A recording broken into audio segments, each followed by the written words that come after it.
ever taken something when you were by yourself and no one else was around and you thought no one would even miss it? I remember a time when I was a little girl. I was walking up and down the aisles at the supermarket with my mom, and she was busily putting things in the cart and checking things off her list, and she turned down every kid's favorite aisle at the grocery store, the candy aisle.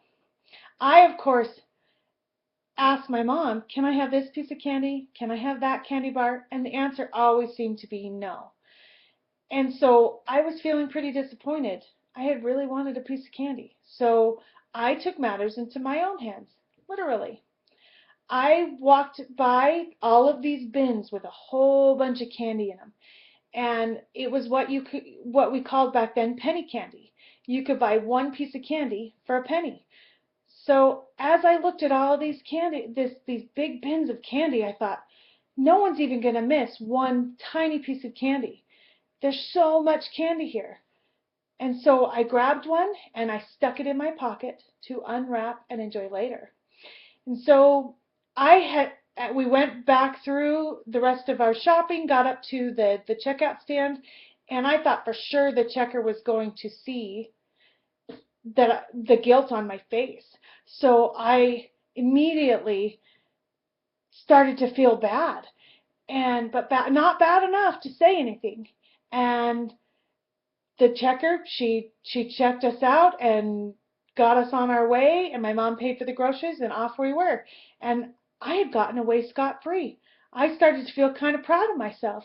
And as we got home, my mom started unloading the groceries, and I went into the dining room. I snuck away from where she was and started slowly unwrapping that little piece of candy. And just as I was popping it into my mouth, my mom stuck her head around the corner and asked me what I was getting into. Moms kind of have this knack for knowing when you're getting into trouble. So she immediately sat me down and we had a good talk. She told me how disappointed she was in me. And as a little girl, that was one of the worst things you could have possibly said to me. I immediately felt guilty and cried, and I felt bad. So we drove back to the store, and I had to walk up to the cashier by myself and apologize and give her a penny to pay for my mistakes. And, I learned a really important lesson that day. We as human beings need to make sure that we're being honest at all times and in all things. Virtue, by definition, is having strong morals, but most important, virtue is having strong morals even when no one's looking.